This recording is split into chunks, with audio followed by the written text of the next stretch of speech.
Hi there. We've received quite a few questions the last week around tax filing deadlines. So we've put together a few slides just to talk through the standard ones in Hong Kong at the moment. So first of all businesses in Hong Kong are subject to tax. Whatever kind of trade you do, if you do that within Hong Kong or with a Hong Kong company, then you are technically subject to Hong Kong tax. The exception to this might be if you get an offshore tax exemption, which in general is where you can prove that you have done none of your business in or from Hong Kong, then you can apply for that exemption. If you're a newly registered business, then you'll receive your first tax return 18 months after the commencement of business or the date of incorporation, whichever is later.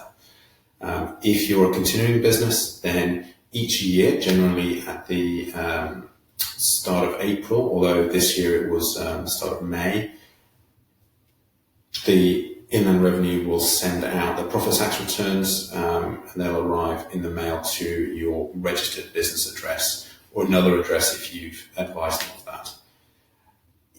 Also, they may occasionally, if you haven't been creating enough profit to pay tax, or if you are offshore taxable, the Revenue may write to you and say, we're not going to send you a return anymore. However, there's a key part of that letter, which is if you do start making profits that are taxable, you need to tell the IRD and you need to fill in a tax return.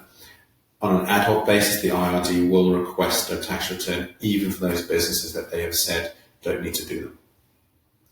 So when should you actually file? Well, generally, it's within 1 month of the date of issue of the profits tax return, and the details are included on the front page of that tax return. If it's your first tax return, then there's often another letter included within the envelope that says you have an extension of about 3 months because it's your first return. If you file electronically, there's often an extension, and that's anywhere between 2 weeks and 1 month. But in general terms, if we're talking about a company that's been around for a few years, it is 1 month from the date of issue. However, your accountant can apply for a block extension. And on the next slide, we'll go through what those dates are, and they relate to what your year-end date is.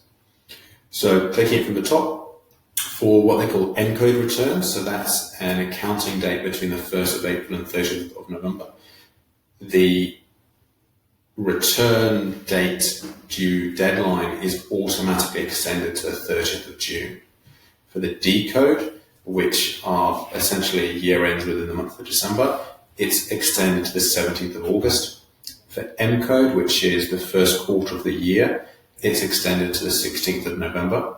And for M-code returns, and for anything with current year loss, this is extended out to the 1st of February 2021, so the following year. You'll note the M-code is there twice. They reserve the M-code for some special cases. For example, if they have suddenly issued you a return you haven't had one for a few years. But primarily it's used for if you've got a current year loss, you can write to the Revenue and say, we have a current year loss, so please can we extend?